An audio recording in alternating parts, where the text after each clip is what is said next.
अस्सलाम वालेकुम, welcome in the caring kidney podcast, जहां हम आपको ज़ियादतीस को मुनज़्ज़म करने और गुर्दों की देखभाल करने के बारे में मुफीद मालूमात और मशवरे फराहम करेंगे। इस सिलसिले में आज हमारे साथ मौजूद है प्रोफेसर डॉक्टर अहद कयूम साहब। सर, ज़ियादतीस के मरीजों के लिए गुर्दे की बीमारी की इब्तदाई अलामत क्या होती अच्छा, जो इब्तदाई अलामात, जो सबसे इम्पोर्टेंट चीज़ है वो पता करने की कि इब्तदाई अलामात एक्चुअली है ही नहीं। बहुत सारे लोग हमारी क्लिनिक में भी अब लोगों के पास ऐसे आएंगे जो आके कहेंगे कि जी आप कह रहे हैं हमारे गुर्दों का प्रॉब्लम है, लेकिन हमें तो कोई अलामत ही नहीं है, हमारे तो गुर्दे में कोई दर्द नहीं है, हमारा तो पेशाब बंद ही नहीं हुआ।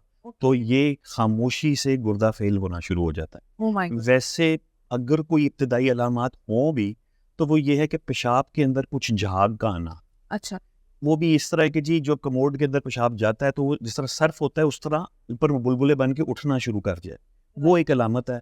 दूसरा ये कि मामूली सी पैरों के या एड़ियों के इर्द गिर्द सूजन आना शुरू हो जाती है, आंखों के इर्द गिर्द आ जानी शुरू होती है। अब चीज़ पेशाब एक ऐसी है जो कि बंदा को इतना ज़्यादा नोट ही नहीं कर रहा होता, तो आम तौर पे अलामात तक जब तक मरीज़ हम तक पहुंचता है बहुत सारा डैमेज हो चुका होता है। इसीलिए हमारे लिए टेस्ट और ये कुछ अलामात जो मैंने अभी बताई हैं वो बहुत ज़रूरी है कि लोगों को पता हो। Right sir. सर, अभी आपने कहा कि कुछ अलामात का तो पता नहीं चलता है क्योंकि it's a silent killer. Sir, ज़ियादतीस के मरीज को कौन से ऐसे टेस्ट हैं जो दोहराते रहना चाहिए ताकि वो गुर्दे की तकलीफ में मुब्तला ना हो सके? बहुत अहम सवाल है, बिकॉज नेफ्रोलॉजी जो गुर्दे की बीमारी की सारे जो स्पेशलिस्ट हैं वो सारा का सारा टेस्ट बेस ही चलता है। ओके। तो कम से कम साल में एक दफ़ा जो यूरिया क्रेटिनिन जिसको हम RFT कहते हैं वो बिल्कुल। टेस्ट ज़रूर कराना चाहिए। साल में एक दफा। साल में एक दफ़ा। साथ इसके साथ यूरिन कंप्लीट का टेस्ट बहुत ज़रूरी है। बेयर मिनिमम या कम से कम ये 2 टेस्ट साल में एक दफ़ा सबको कराना चाहिए। साल में एक दफा, एक बल्कि मुहिम हम चला रहे हैं कि स्कूल के बच्चों के अंदर भी फ्री ऑफ कॉस्ट स्कूलों के अंदर वंस अ ईयर ये करवाना ज़रूरी होना चाहिए। उन्हें जितना आप जल्दी पकड़ेंगे उतनी जल्दी इलाज होगा, नहीं तो फिर यही सारे पेशेंट्स डायलिसिस और ट्रांसप्लांटेशन की तरफ चले जाएंगे। सर। ये बात ग्रेट सर। सर, कौन सी ग़िज़ाई तब्दीलियाँ गुर्दों की हिफाजत में मददगार साबित हो सकती हैं? देखिए, कुछ तो ऐसी हैं जो बिल्कुल ही जनरल है, जो जिस तरफ हमारी अब हम लोग सारे चल पड़े हैं, फास्ट फूड, सॉफ्ट ड्रिंक्स वगैरह, तो उस वो शुगर को तो जो उन्होंने तबाह करना है सो करना है, साथ गुर्दों को भी उतनी ही ज़्यादा नुकसान पहुंचाती है, बल्कि शायद ज़्यादा नुकसान पहुंचाती है। जितनी हम नेचुरल चीज़ें खाएंगे उतनी हमारे लिए बेहतर। ऐसी वो चीज़ें जिनसे शुगर बढ़ती है उनको अगर हम एक हद तक सिर्फ इस्तेमाल कर लें, फलों में जिस तरह आम है, केले हैं, खजूरें हैं, खा सकते हैं जिनको गुर्दों का मर्ज नहीं है, बट उसको एक मियाना रवि रखनी बहुत ज़्यादा ज़रूरी है। सब्जियों के अंदर और बहुत ज़्यादा बड़ा गोश्त का इस्तेमाल, जिन चीज़ों से यूरिक एसिड बढ़ता है उन चीज़ों से दूर रहें। ख़ास तौर पे गर्मी के मौसम के अंदर पानी का इस्तेमाल ज़्यादा करें। ये चीज़ें पानी का इस्तेमाल ज़्यादा जी। करें। सर, गुर्दों के मरीज ऐसे मरीज जो ज़ियादतीस का भी शिकार है और उनको गुर्दों के भी मसले लाहक हो जाते हैं, तो उनको पानी कम इस्तेमाल करने के बारे में कहा जाता है, इसके पीछे क्या रीज़न है? देखिए, इसके पीछे तो सारा डिपेंड करता है, हर इंसान डिफरेंट है। ओके। अगर एक इंसान है उसको पेशाब आ ही कम रहा है, उसका गुर्दा फेलियर इस स्टेज तक चला गया है, या गुर्दे की बीमारी के साथ उसको हार्ट का भी प्रॉब्लम है, जी।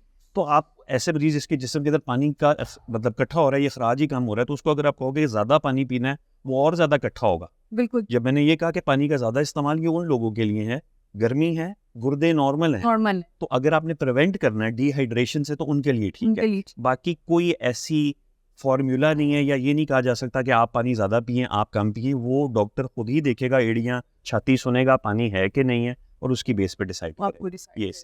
इसमें यानी माहिर की जो राय है वो बहुत जरूरी है। एब्सोल्युटली, वो इस तरह नहीं हो सकता कि बस आप सारों को कहना शुरू कर दो कि कम पियो या आप ज़्यादा, ऐसे नहीं होगा। Right sir. ब्लड प्रेशर का कंट्रोल गुर्दे की बीमारी में को रोकने में कितना मददगार साबित हो सकता है? बहुत बहुत ज़्यादा, बिकॉज अगर आप पूरी दुनिया का और पाकिस्तान का डेटा उठा लें तो नंबर 1 रीज़न जो गुर्दे फेल हो रहे हैं वो शुगर है, और नंबर 2 पे ब्लड प्रेशर है, उसके बाद बाकी बीमारी है। Sugar and the blood pressure. हाँ, तो नंबर 1 के ऊपर शुगर आएगी, नंबर 2 पे ब्लड प्रेशर आएगा। सो बहुत बहुत अहम है कि अगर आप शुगर को कंट्रोल कर लेते हैं और BP को खुला छोड़ देते हैं तो गुर्दे फेल होते ही होते हैं। सो उसका तो बहुत ज़्यादा अहम रोल है, और फिर जाहिर है उसमें डाइट है, दवाइयाँ हैं, वो टाइम पे लेनी है, और वो दवाइयाँ जिनसे गुर्दे मुतासिर भी ना होते हैं। राइट। सारे ऐसे। सर, क्या जिस्मानी सरगर्मी गुर्दे की बीमारी को रोकने में मददगार साबित होती है? हम ज़ियादतीस के बारे में तो बात करते हैं कि फिजिकल एक्सरसाइजेस बहुत ज़रूरी हैं, तो क्या गुर्दों में भी कोई इनका किरदार है? देखिए गुर्दों में उसी तरह ही किरदार है ना कि जैसे पहले मैंने कहा नंबर 1 और नंबर 2 है तो शुगर और ब्लड प्रेशर ही। अगर आपने ये दोनों कंट्रोल कर लिए तो एग्जैक्टली ऑटोमेटिकली आपकी तीनों चीज़ें आपकी जो गुर्दे की बीमारी है वो बेहतर होना शुरू हो जाती है। तो डेफिनेटली आपको वर्जिश करनी चाहिए, बिल्कुल थोड़ी सी एग्जर्शन होनी चाहिए। इन Right. चीज़ों से डेफिनेटली किडनी के अंदर इम्प्रूवमेंट आता है। क्या राइट कोई खास ऐसी एक्सरसाइज है?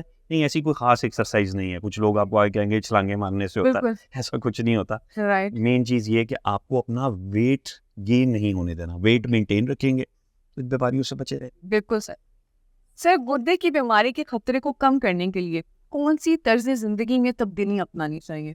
क्योंकि आजकल हम इंडोर एक्टिविटीज में बहुत ज्यादा इन्वॉल्व हो चुके हैं, आउटडोर एक्टिविटीज हमारी ना होने के बराबर है, वॉक के लिए हमारे पास टाइम नहीं है। तो किसी चीज के बारे में आप रिकमेंड करेंगे, अच्छा आप ये बेहतर कर ले तो इससे कुछ ना कुछ बेहतरी आ जाएगी? सारी एग्जैक्टली वही हैं जो डायबिटीज़ और शुगर की हैं। पहली Right. चीज़ आपकी डाइट खालिस और नेचुरल होनी चाहिए, वो फ्रूट्स और वेजिटेबल्स पे बेस ज़्यादा होनी चाहिए। राइट मीट्स और प्रोसेस्ड फूड्स कम होने चाहिए। कम होनी चाहिए। एब्सोल्युटली। अगर हम लोगों ने फास्ट फूड खाना है और सॉफ्ट ड्रिंक्स इस्तेमाल करने तो आई एम सॉरी, शुगर और ब्लड प्रेशर तो होगा ही होगा, साथ किडनी के भी डिजास्टर की तरफ जाएंगे। We have to exercise, weight gain से रुकना है। Right cigarette is out of the question and stress has to be maintained. हम स्ट्रेस को इतना ज्यादा करते नहीं। हर इंसान रात को अपना फोन देख रहा होता है, बिल्कुल सुबह उठ के कुछ और करे ना करे, दुआ पड़े या ना पड़े, अपने फोन की तरफ भागते। सबसे पहले सो दैट इज स्ट्रेस और हम लोग उसको अंडर रिकग्नाइज कर। तो ये लाइफस्टाइल सारी वही मॉडिफिकेशंस है जो बाकियों को भी सर अभी आपने स्ट्रेस की बात की, Yeah. सर स्ट्रेस का गुर्दों पे क्या असर अंदाज? स्ट्रेस का देखिए दो मैकेनिज्म तो हमें पता है। जिन लोगों को स्ट्रेस होता है उन लोगों का ब्लड प्रेशर भी आया होता है तो शुगर भी उन्हीं की आई होती है। अगेन फिर वही वन इंजरी वहाँ आ जाती है। एग्जैक्टली बाकी एक सिंपैथेटिक सिस्टम है जो कि बाकी मसल्स को भी और बॉडी को भी इन्वॉल्व करता है। राइट वो सिंपैथेटिक नर्वस सिस्टम हमारी किडनीज को भी सप्लाई करता है। राइट उसकी वजह से जितना ज़्यादा आपका स्ट्रेस होगा उतने ज़्यादा हमारे ये जो जिनको हम एंडोटॉक्सिन्स कहते हैं या फ्री रेडिकल्स कहते हैं उतने ज़्यादा रिलीज होते हैं। और वो एक पूरा मैकेनिज्म है जिसकी वजह से फाइब्रोसिस और किडनी फेलियर की तरफ भी मरीज जा सकते हैं। Right but again sugar blood pressure is की। मैंने वो बहुत शुक्रिया सर। सर आप हमारे देखने वाले नाजरीन को ऐसी कौन सी दो बातें कहना चाहेंगे कि ये मैसेज आप लोगों के लिए बहुत ज़रूरी है, स्पेशली वो मरीज जो ज़्यादतीस के साथ गुर्दों के मर्ज में भी मुब्तला है? देखिए उसमें सबसे जो नंबर 1 इम्पॉर्टेंट होगा कि गुर्दों के लिहाज से अपना टेस्ट यूरिया क्रेटिनिन और यूरिन कंप्लीट साल में एक दफ़ा ज़रूर कराएं। अगर किसी के पास वसाइल नहीं है तो सेकंड थर्सडे या second week of every March world kidney day होता है जहां फ्री करवाया जा रहा होता है मोस्ट हॉस्पिटल्स अक्रॉस पाकिस्तान। वो ज़रूर करें। गैर ज़रूरी दवाइयाँ खासतौर पेन किलर्स वगैरह से दूर रहें। बहुत शुक्रिया सर आपके वैल्यूएबल टाइम का, और इंशाल्लाह आपकी इन तमाम दी गई हदायत पर अमल करके हमारे ज़ियादतीस के मरीज़ और जो गुर्दों के मर्ज में भी मुब्तला मरीज़ हैं वो ज़रूर जौन से हैं अपनी ज़िंदगी के अंदर ये अच्छी तब्दीली और अच्छे मशवरों पर अमल करते हुए एक हेल्दी ज़िंदगी गुजारने की तरफ ज़रूर गामज़न हो जाएंगे। बहुत शुक्रिया सर आप। Thank you ji.